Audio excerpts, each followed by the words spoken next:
चत्तारी मंगलम अरिहंता मंगलम सिद्धा मंगलम साहू मंगलम केवली पनत्तो धमो मंगलम चत्तारी लुगुतमा अरिहंता लुगुतमा सिद्धा लुगुतमा साहू लुगुतमा केवली पनत्तो धमो लुगुतमा चत्तारी शरणं पौजामि अरिहंता शरणं पौजामि सिद्धा शरणं पौजामि साहू शरणं पौजामि केवली पनत्तो धमो शरणं पौजामि चार शरण चार मंगल चार उत्तम करे जे भवसागर थी तरे ते सकल कर्म नो आणे अंत मोक्ष तना सुखले अनंत भाव धरीने जे गुण गाय ते जीव तरीने मुक्ति जाय संसार माई शरण चार अवर शरण नहीं कोई जे नर नारी आदरे तेने अक्षय अविचल पद होय अंगूठे अमृतव से लब्धि तना भंडार गुरु गौतम ने समरिये सो सदाय मनोवांछित फलदाता दीनालय आवो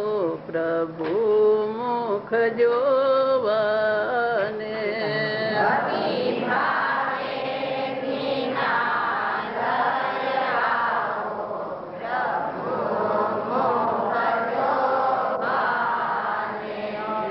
भवि भावे दीनालय आवो प्रभु मुख जोवने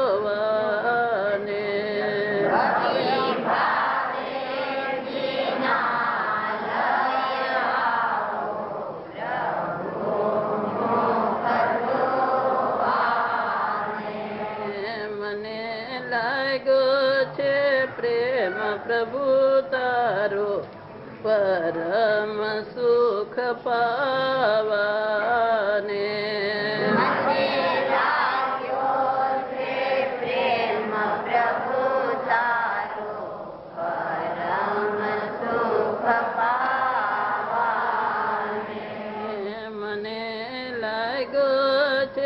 प्रेम प्रभु तारो परम सुख पावाने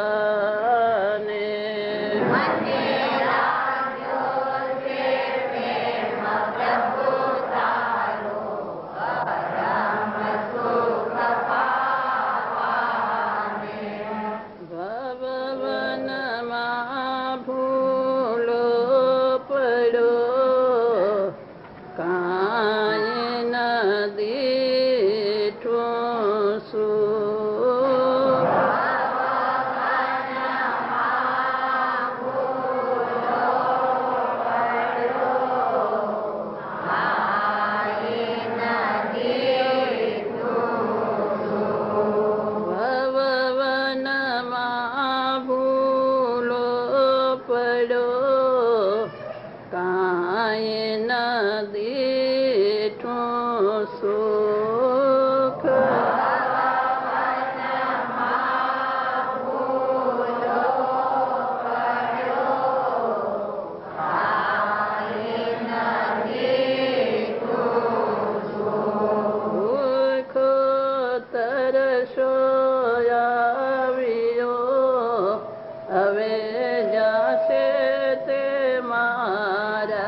परम सुख पावाने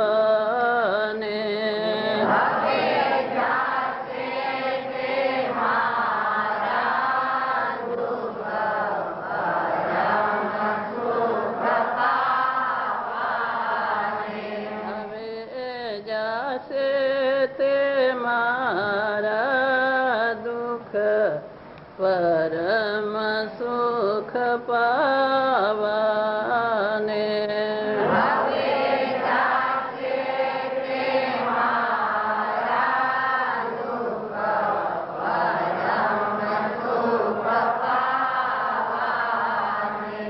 भवि भावे दीनालय आवो प्रभु मुख जोवने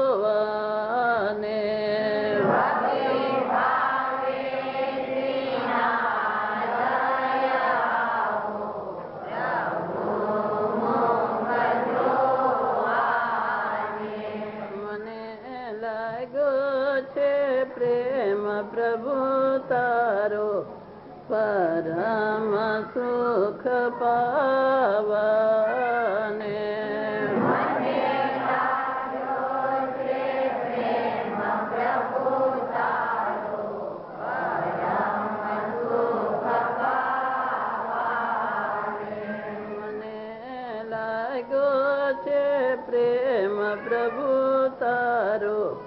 પરમ સુખ પાવાને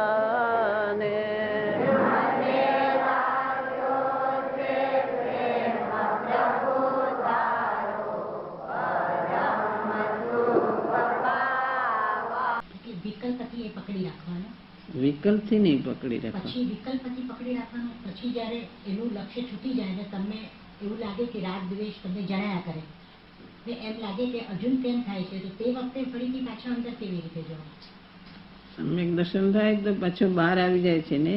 હા, સમ્યક દર્શન પછી પણ ભેદ જ્ઞાન થાય, વિકલ્પ છૂટી જાય, સ્વરૂપમાં લીન થઈ જાય. હા, પણ એ અંતર્મુખની સ્થિતિમાં વિકલ્પ છૂટી જાય, પાછો બહાર આવે હા, તોય પણ નાયક તો એના લક્ષ્યમાં જ રહે છે. હા, નાયકને ભૂલતું નથી, હા, માત્ર વિકલ્પ આવે પણ એને જાણે છે કે આ મારું સ્વરૂપ નથી, આ વિકલ્પ આવે તે મારું સ્વરૂપ નથી, એનાથી જુદો જાણે છે પોતાને. હા. જુદો જાણીને પોતામાં સ્થિર થાય છે, એટલે વારંવાર એની સ્થિરતા વધાર્યા કરે છે એમ. કે એની મેળે સ્થિરતા વધે કે એને માટે પુરુષાર્થ બીજો શું કરવો પડે?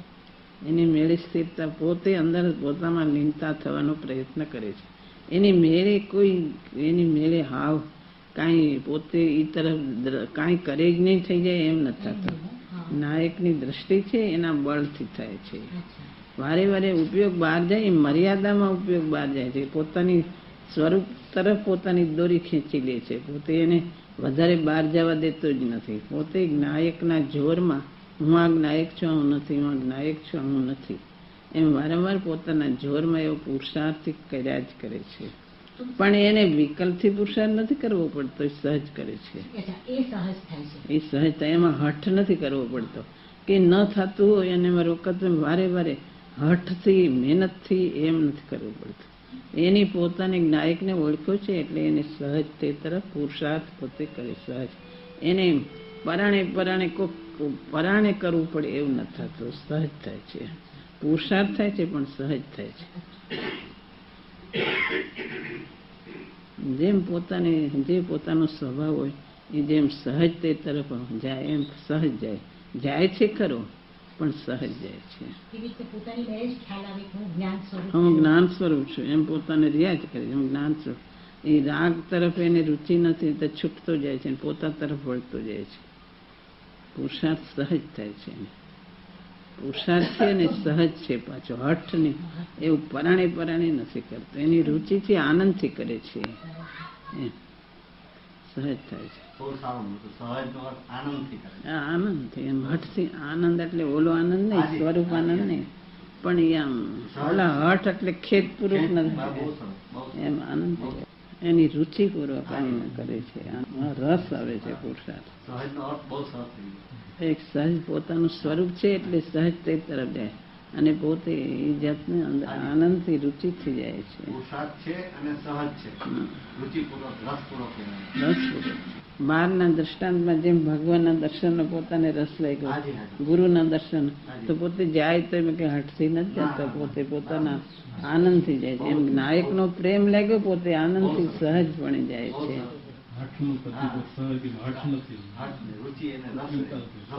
એ રસ છે, અંદર રુચિ છે.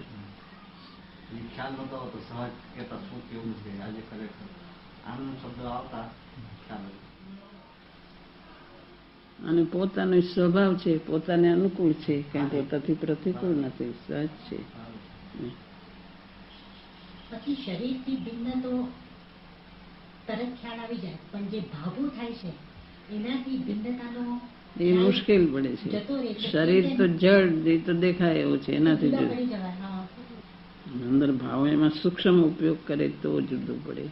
રાગ ને જ્ઞાન બે એક જેવું એને લાગે છે, એમાંથી એને સૂક્ષ્મ એટલી રુચિ લાગે, એટલો પોતાનો રસ લાગે તો અંદરથી છૂટું પડે.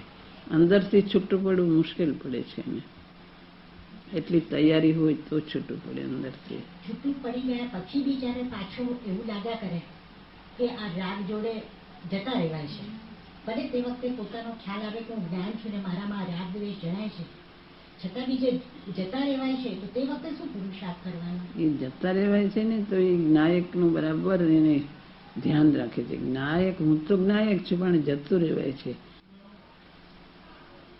અને છે હા, એ પુરુષાર્થ કેવી રીતે ઉપર પોતાની દોરી પોતે એ તો પોતેની જે નાયકની ધારા ઉપડી હોય એને સહજ એવી રીતે થાય છે.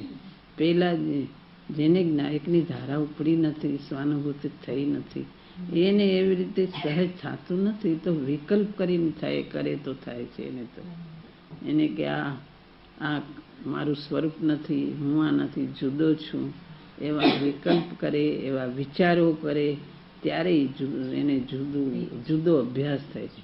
પેલા તો એને અભ્યાસ રૂપ હોય છે. સમ્યક દર્શન થાય પછી એને સહજ થાય, ત્યારે પેલા સહજ થતું નથી.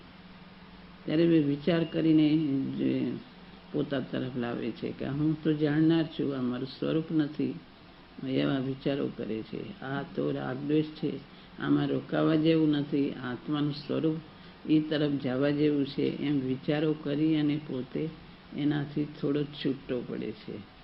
એ વાસ્તવિક હજી છૂટો નથી પડતો, વિચારો કરે ત્યારે થોડોક પાછો વળે છે. પહેલાં તો એવું થાય છે એને, પછી એને સમ્યક દર્શન થાય ને ત્યારે સહજ થાય છે. તો બહારથી સમજાવવા આનંદથી કીધું, બાકી તો પોતાનો સહજ સ્વભાવ છે એટલે સહજ એની પરિણતિ એમ જ જાય છે. એને સમજાવવા માટે આનંદથી એમ કીધું. પાણીને ખેંચતું પાણી તરફ જાય છે, એમ નાયકને ખેંચતું નાયક તરફ જાય છે. એ એનું સહજ છે. નાયકની દોરી પોતા તરફ જાય છે. હઠ કે ખેદ નથી, એને સમજાવવા માટે હઠ નથી, પણ આનંદથી જાય છે. એટલે પાછા જવાનું ગમે છે. પાછા જવાનું ગમે છે. હા, અંદર ગમે છે, અંદર જવાનું ગમે છે, અંદર જવાનું ગમે છે. પાછા લેવાનું ગમે છે. હા, પાછું લેવાનું ગમે છે. બહાર ગમતું જ નથી. બહાર અંદર જાય તો એને સંતોષ ને શાંતિ થાય છે. અંદર ઠરતો જ નથી, બહાર એને ઠરતો જ નથી, શાંતિ લાગતી જ નથી. અંદર જાય તો જ એને શાંતિ થાય છે. એટલે સહજ પોતે પોતા તરફ જ જાય છે. સહજતા સમ્યક દ્રષ્ટિ માટેની, બાકી તો અભ્યાસ કાળમાં તો અભ્યાસમાં તો વિકલ્પથી ન્યારો થાય, વિકલ્પથી જરા પાછો વળે, રાગ દ્વેષ એમ થાય, હું નાયક છું એમ. અભ્યાસમાં તો એમ થાય. સમ્યક દર્શન પછી સહજ હોય છે. સહજતાનો બોલ તો હા, એ પછી લાગે પડે છે. નાયક દેવ જ એને ખેંચે છે. પાણીનો સમૂહ જ પાણીને ખેંચે છે. નાયક દેવ જ ખેંચે પોતા તરફ. પછી પુરુષાર્થ એ જ ઉપાડાવશે. આગળનો પુરુષાર્થ એ બધું નાયકની દોરી જેના હાથમાં, નાયક જ ખેંચે. નાયકની શ્રદ્ધાનું બળ જ એને ખેંચે છે પોતા તરફ. નાયક તરફ લીન થાય છે વધારે. નાયકમાં લીન થાય એટલે એને રાગ દ્વેષથી વધારે છૂટો પડતો જાય છે. અને નાયકની ધારા વધતી જાય છે. નાયક જાણનારું પ્રતીતિ તો જોરદાર છે, પણ એની સ્થિરતા વધતી જાય છે. અંદર સ્થિરતા વધે, સ્વાનુભૂતિ વધતી જાય છે. અંદર નાયકની સ્થિરતા.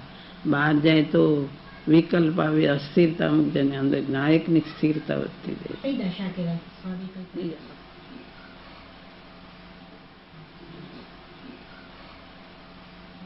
એ અભ્યાસ કહેવાય. એમ કે હું શુદ્ધ છું, બુદ્ધ છું, એ બધા વિકલ્પો આવે, એ વિકલ્પ વિચાર છે. વિચારની દશા છે. વિચારથી આત્માને જાણે છે. પછી પાછો આવે ત્યારે વિકલ્પો તો આવે, હું શુદ્ધ છું, બુદ્ધ છું. પછી અંદર સ્વાનુભૂતિમાં ત્યારે એ વિકલ્પ આવે. પણ આ શરૂઆતના વિકલ્પમાં તો આ દશા, એની વિચાર દશા છે. પહેલાની શુદ્ધ છું, બુદ્ધ છું. નાયકને લગતા વિચારો કરે છે. નાયકને નજીકના વિચારો કરે છે. નાયકને સ્વભાવના, નાયક નજીકના વિચારો કરે છે. બીજી સમ્યક દર્શનની ભૂમિકાના કોઈ દશા નથી. એ તો નાયકની ભૂમિકા આગળ જવાના વિચારો છે.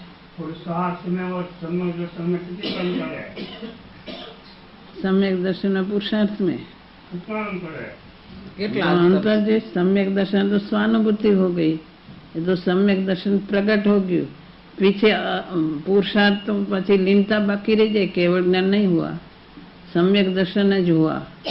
मोक्ष का अंश प्रकट हुआ, पीछे आगे बढ़ने का बाकी है। अभी तो केवल ज्ञान प्रकट, वितराग दशा पुरुषार्थ करने, वितराग दशा प्रकट करने की बाकी है। तो पुरुषार्थ करने का बाकी है, तो अंतर है। सम्यक दर्शन तो स्वानुभूति की पर्याय हो गई। आधा पुरुषार्थ तो स्वरूप में लीनता करने का, पुरुषार्थ करने का है। ये तो साधक की दशा है, पुरुषार्थ है तो एक कृत्य दशा नहीं है, तो साधक की दशा है पुरुषार्थ। तो अंतर है। सम्यक दर्शन तो एक शुद्धि की पर्याय प्रकट हो गई, पीछे आ तो करने का बाकी है। तो अंतर है सम्यक दर्शन और पुरुषार्थ में। सम्यक दर्शन पहला भी पुरुषार्थ करने का है, सम्यक दर्शन पीछे भी वितराग दशा का प्रयत्न करने का बाकी है। सवारे आया था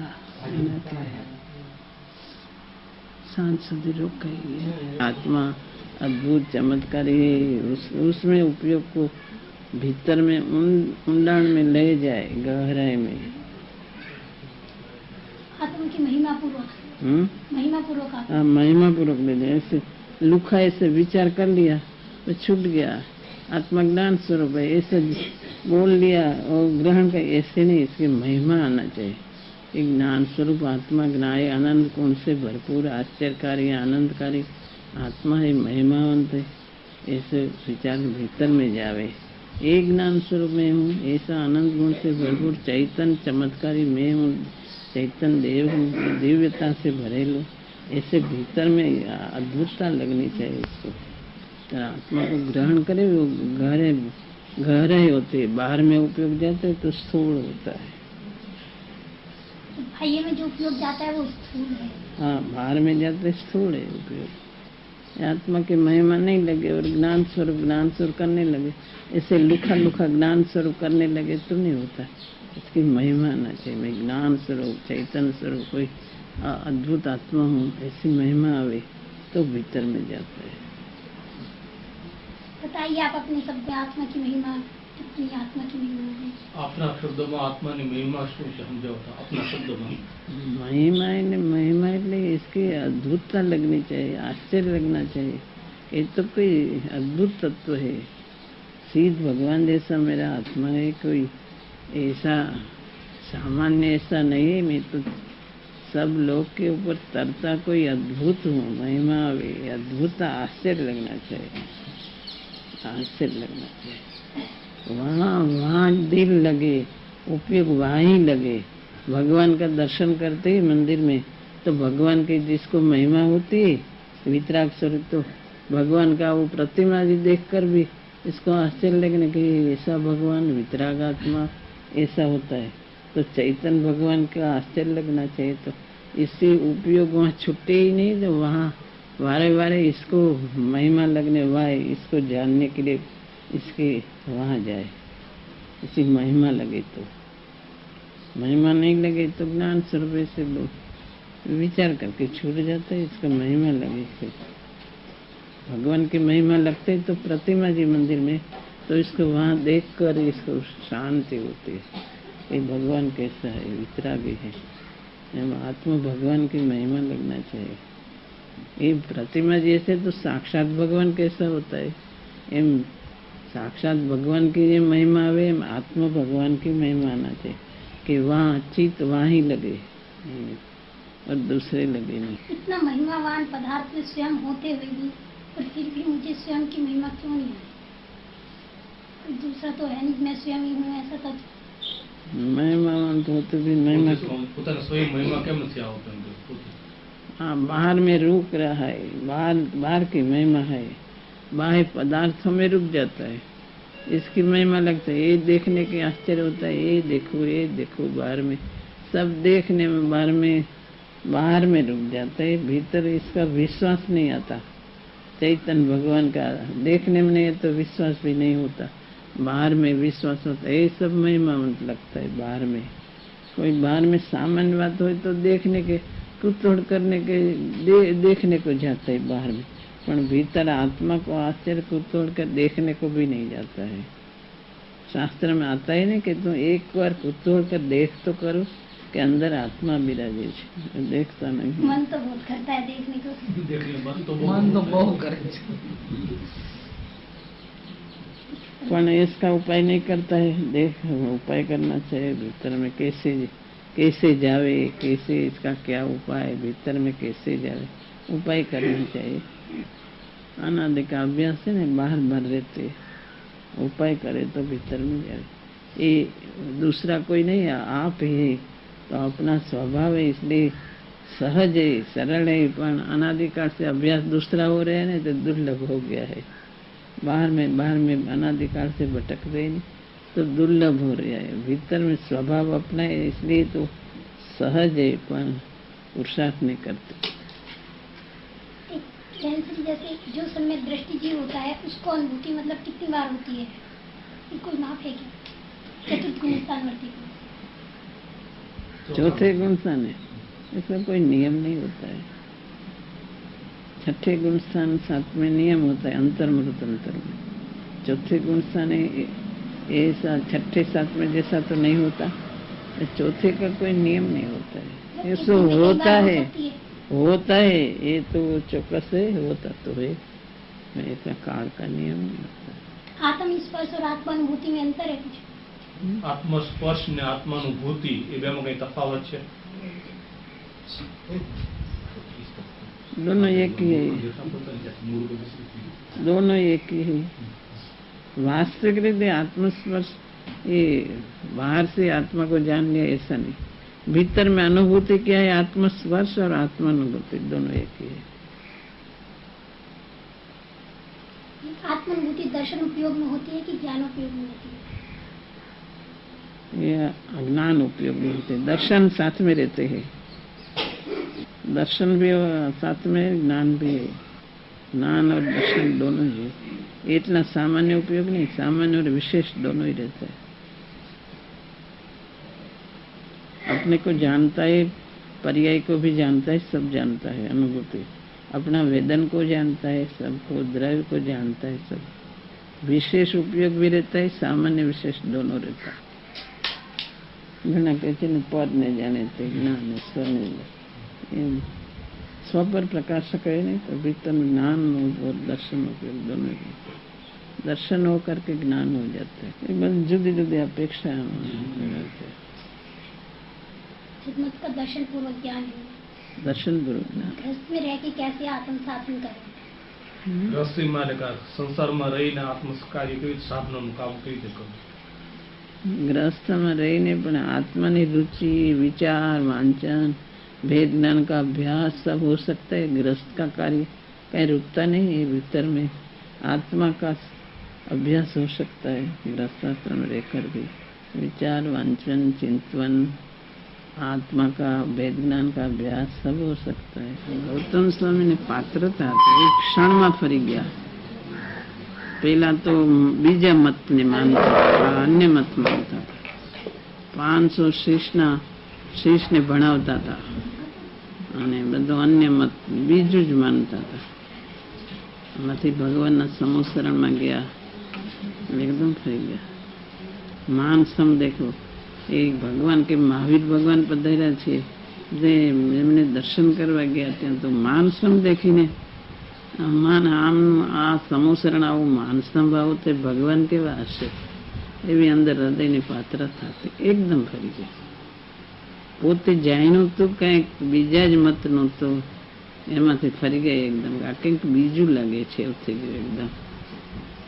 જેમ જેમ સમુસરણમાં આગળ આગળ ગયું ને પરિણામ ફરતા ગયા. આ ભગવાનનું આવું સમુસરણ છે તો ભગવાન કેવા હશે એમ પલટાતું ગયું.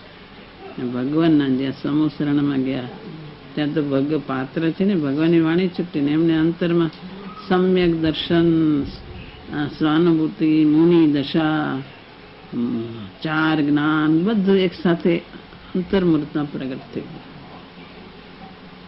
એટલો પુરુષાર્થ, એવી પાત્રતા પણ જીવમાં હોય છે. એક ક્ષણમાં પલટી જાય. કેટલું દ્રઢ હતું અન્ય મતનું. 500 શિષ્યને ભણાવતા. હા હા, એકદમ પલટો ખાઈ ગયા. ઓલા દેવે આવીને પૂછ્યું બ્રાહ્મણ રૂપ લઈને તત્વ કેટલા છે, દ્રવ્ય કેટલા છે એમ પૂછે છે. આવું તો મેં કાંઈ સાંભળ્યું નથી. આ તે શું પૂછે છે? અનેક જાતનું પૂછ્યું. એ તો શાસ્ત્રમાં આવે 6 દ્રવ્ય 9 તત્વ એમ પૂછ્યું.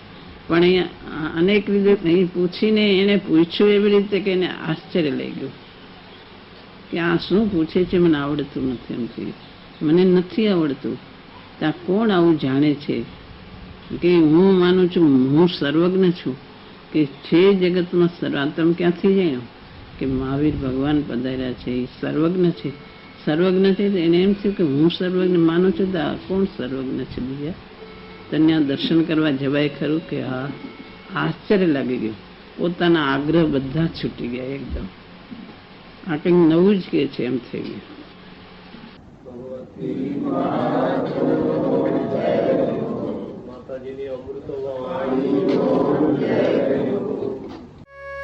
यह स्वर्णपुरी अति पावन है,